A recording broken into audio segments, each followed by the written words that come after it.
नमस्कार दोस्तों, स्वागत है आप सभी का हिंदी महासागर में। आज हम पढ़ने वाले हैं प्रेमचंद के फटे जूते रचना को।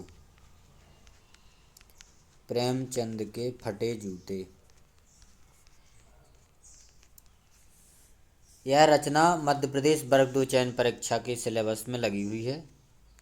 इकाई 17 की इस रचना के लेखक हैं हरिशंकर परसाई।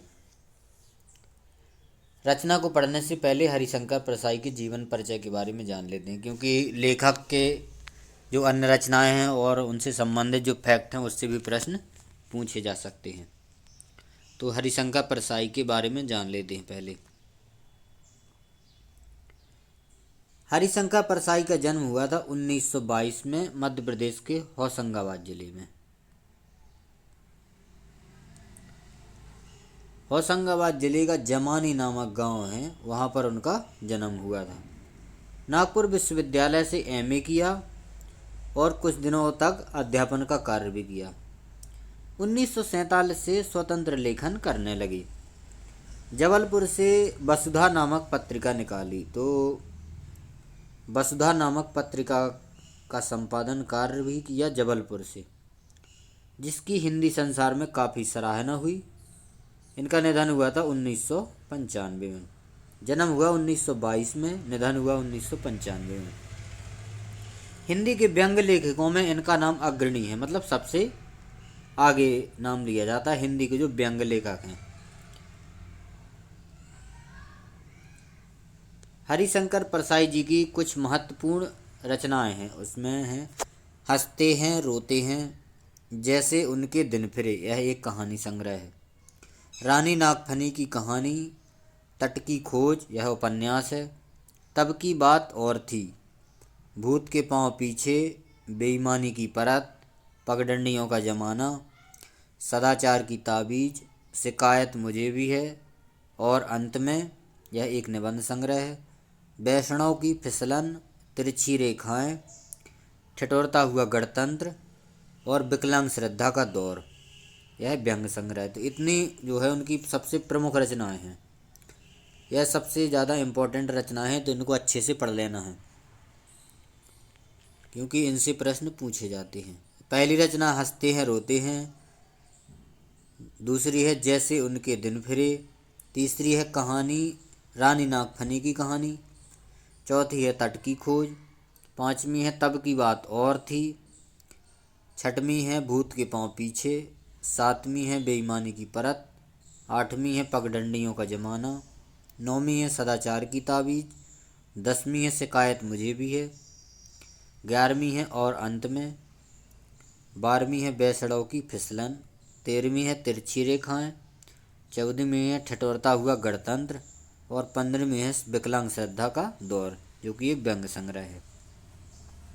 तो इन सभी रचनाओं को पढ़ लेना है। भारतीय जीवन में पाखंड, भ्रष्टाचार, अंतर्विरोध, बेईमानी आदि पर लिखे गए उनके जो व्यंग लेख हैं वो शोषण के विरुद्ध साहित्य की भूमिका का निर्वाह करते हैं। उनका व्यंग लेखन परिवर्तन की चेतना पैदा करता है और कोरे हास्य से अलग यह व्यंग आदर्श के पक्ष में अपनी उपस्थिति दर्ज कराता है। सामाजिक, राजनीतिक, धार्मिक पाखंड पर लिखे गए उनके व्यंगों ने व्यंग साहित्य के मानकों का निर्माण किया है। तो उन्होंने सामाजिक जो कुरीति हैं उन पर भी व्यंग लिखे हैं, राजनीतिक पे जो समस्याएं हैं उन पर भी व्यंग लिखे हैं और धार्मिक पाखंड पर भी व्यंग लिखे हैं। हरिशंकर परसाई जी की बोलचाल की सामान्य भाषा का प्रयोग करते हैं, किंतु संरचना के अनूठेपन के कारण उनकी भाषा की मारक क्षमता बहुत अधिक बढ़ जाती है। प्रेमचंद के फटे जूते शीर्षक निबंध में परसाई जी ने प्रेमचंद के व्यक्तित्व की सादगी के साथ साथ रचना की अंतर्वेदी सामाजिक दृष्टि का विवेचन किया है। आज के दिखावे की प्रवृत्ति एवं अवसरवादिता पर व्यंग किया है। तो यह जो रचना है यह इसकी विधा है व्यंग, व्यंगात्मक रूप में जो है निबंध लिखा गया है। अब आइए रचना को पढ़ते हैं। प्रेमचंद के फटे जूते।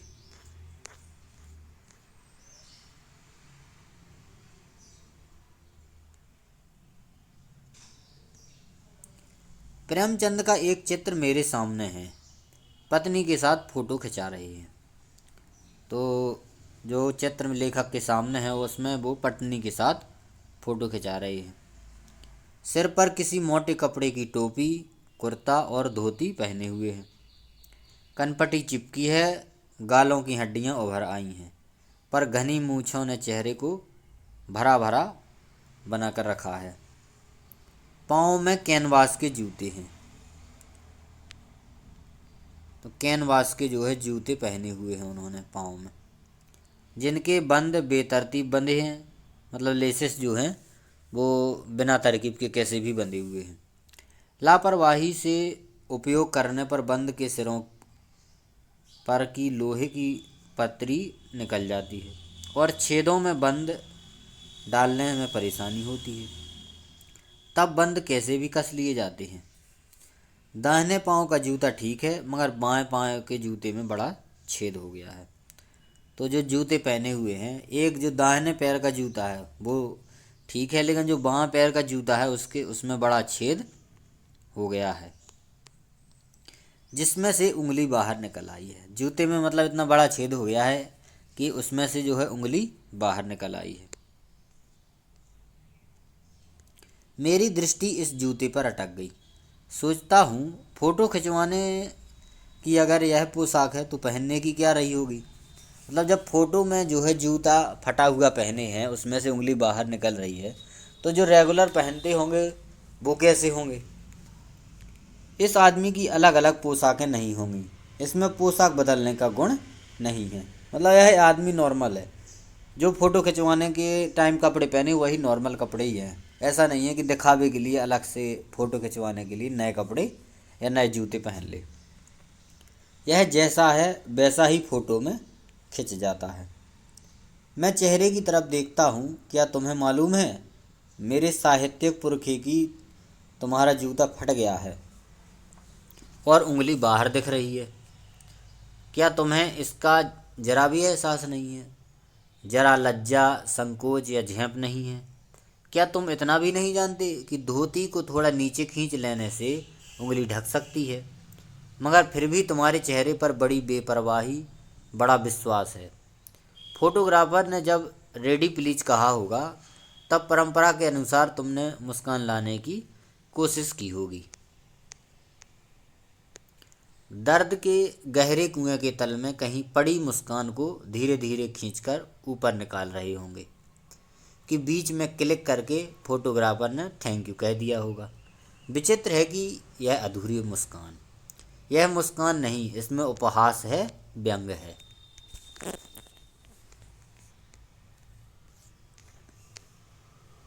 यह कैसा आदमी है जो खुद तो फटे जूते पहने फोटो खिंचा रहा है, पर किसी पर भी हंस भी रहा है।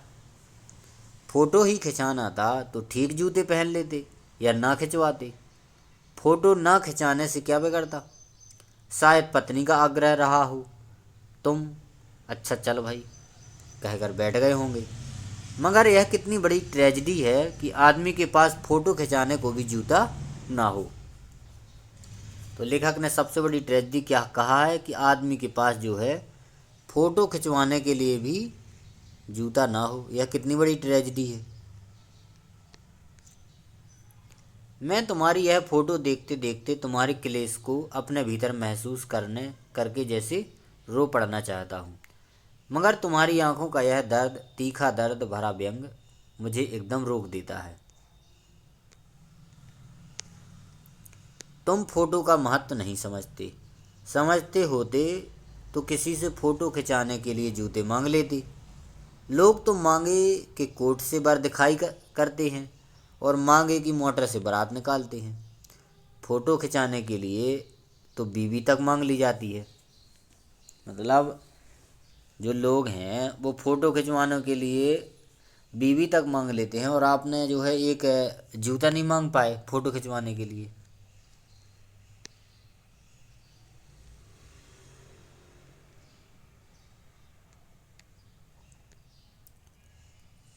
तुमसे जूते ही मांगते नहीं बने। तुम फोटो का महत्व नहीं जानते। लोग तो इत्र चपड़कर फोटो खिंचवाते हैं जिससे फोटो में खुशबू आ जाए, गंदे से गंदे आदमी की फ़ोटो भी खुशबू देती है। टोपी 8 आने में मिल जाती है। तो टोपी कितने में मिल जाती है? 8 आने में। उस ज़माने में जूते भी 5 रुपए से कम में क्या मिलते होंगे? तो जूते का मूल्य उस टाइम पर कितना था? तो 5 रुपए के लगभग रहा होगा। जूता हमेशा टोपी से महंगा रहा है, कीमती रहा है। अब तो जूते की कीमत और बढ़ गई है। एक जूते पर 25 टोपियाँ न्यौछावर होती हैं।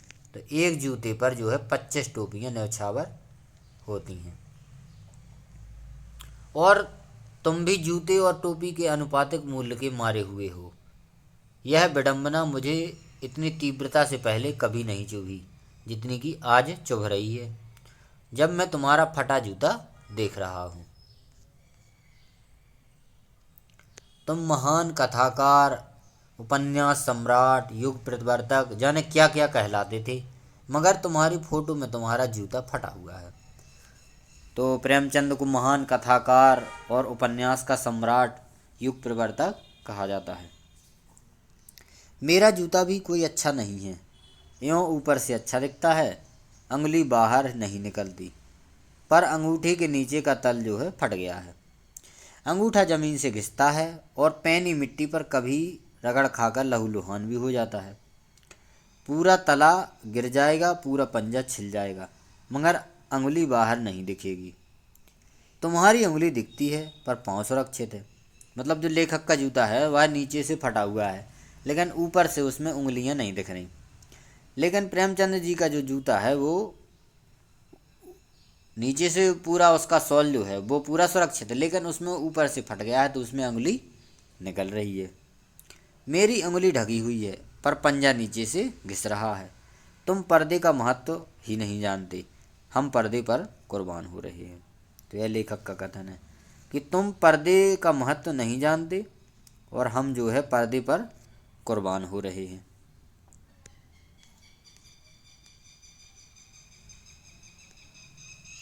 तुम फटा जूता बड़े ठाठ से पहने हो, मैं ऐसे नहीं पहन सकता।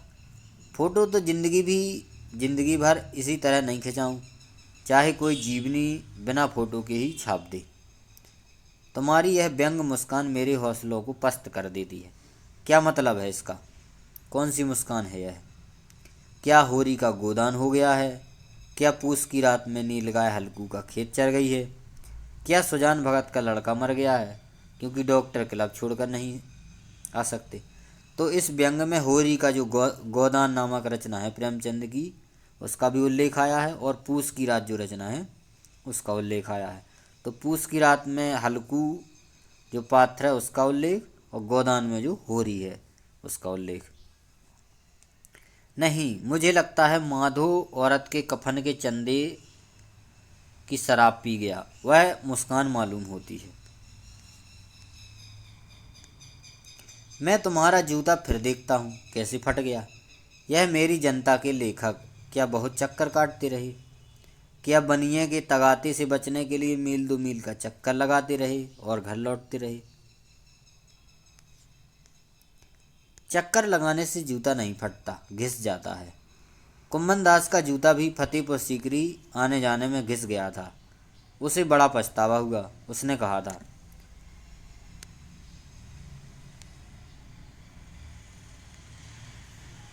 तो यहाँ पर कुम्भन दास की जो पंक्तियाँ हैं उसको कोट किया गया था, क्योंकि जब कुम्भन दास जो संत कवि थे उनको अकबर ने अपने दरबार में बुलाया था, तो वहाँ से लौटने के बाद कुम्भन दास ने कहा था कि आवत जात पनैया घिस गई और बिसर गयो हरि नाम, और जिनको मुख देखें दुख दुख उपजत तिनको करवे परी सलाम। तो बाद में उन्होंने कहा था कि जो कुम्भन दास ने कहा था कि संतों को कहाँ सीकरी से काम। उन्होंने कहा आने जाने में जो है पनैया टूट गई, जूते टूट गए, और जिसका मुख देखने से ही दुख है जीवन में आ जाता है उसको सलाम करना पड़ा। फिर उन्होंने कहा कि संतों का क्या काम है सीकरी में। सीकरी वहाँ पर फतेहपुर सीकरी अकबर की राजधानी हुआ करती थी। चलने से जूता घिसता है, फटता नहीं। तुम्हारा जूता कैसे फट गया? मतलब वो उनसे प्रश्न पूछ रहे। मुझे लगता है कि तुम किसी सख्त चीज़ को ठोकर मारते रहे हो। कोई चीज़ जो परत दर परत सदियों से जम गई है, उसे शायद तुमने ठोकर मारकर अपना जूता फाड़ लिया। कोई टीला जो रास्ते पर खड़ा हो गया था, उस पर तुमने अपना जूता आजमाया।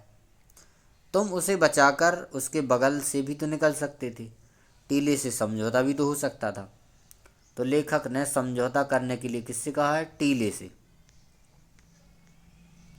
तो सभी नदियाँ पहाड़ थोड़े ही फोड़ती हैं, कोई रास्ता बदल कर घूम कर भी तो चली जाती हैं। मतलब यहाँ पर एग्जाम्पल दे रहा है कि सभी नदियाँ पहाड़ को तोड़कर थोड़ी निकलती हैं, कुछ तो अपना पहाड़ को देखकर रास्ता बदल के चली जाती हैं। तुम समझौता कर नहीं सके, क्या तुम्हारी भी कोई वही कमजोरी थी जो होरी को ले डूबी थी? वह नेम धर्म वाला कमजोरी था। नेम धर्म उसकी बहुत बड़ी जंजीर थी। मगर तुम जिस तरह मुस्कुरा रहे हो, उससे लगता है कि शायद नेम धर्म तुम्हारा बंधन नहीं था, तुम्हारी मुक्ति थी। तुम्हारी यह पाँव की उंगली मुझे संकेत करती सी लगती है। जिसे तुम घृणित समझते हो, उसकी तरफ हाथ की नहीं, पाँव की उंगली से इशारा करते हो। तुम क्या उसकी तरफ इशारा कर रहे हो जिसे ठोकर मारते मारते तुमने जूता फाड़ लिया? मैं समझता हूँ, तुम्हारी उंगली का इशारा भी समझता हूँ, यह व्यंग मुस्कान भी मैं समझता हूँ। लेखक फोटो को देखकर ये सब बातें कह रहा है। तुम मुझ पर या हम पर भी हंस रहे हो। उन पर दो उंगली छिपाए और तलुआ घिसाए चल रहे हो। उन पर जो तीले को बरकरार बाजू से निकल रहे हैं। तुम कह रहे हो, मैंने तो ठोकर मार का जूता फाड़ लिया। उंगली बाहर निकल कर आई, पर पाँव बचा रहा। मैं चलता रहा। मगर तुम उंगली को ढांकने की चिंता में तलवे का नाश कर रहे हो। तुम चलोगे कैसे? मैं समझता हूँ, मैं तुम्हारे फटे जूते की बात समझता हूँ, उंगली का इशारा समझता हूँ, तुम्हारी व्यंग मुस्कान को समझता हूँ। और यहीं पर जो है यह निबंध समाप्त हो जाता है। इसमें लेखक ने जो प्रेमचंद की फ़ोटो है उसको देख करके यह निबंध लिखा है और उनके जो व्यक्तित्व था उसके ऊपर प्रकाश डाला है। तो ये रचना यहीं समाप्त होती है। तो यदि वीडियो पसंद आया है तो लाइक करें, कमेंट करें और चैनल पर नए हैं तो सब्सक्राइब ज़रूर करें। धन्यवाद।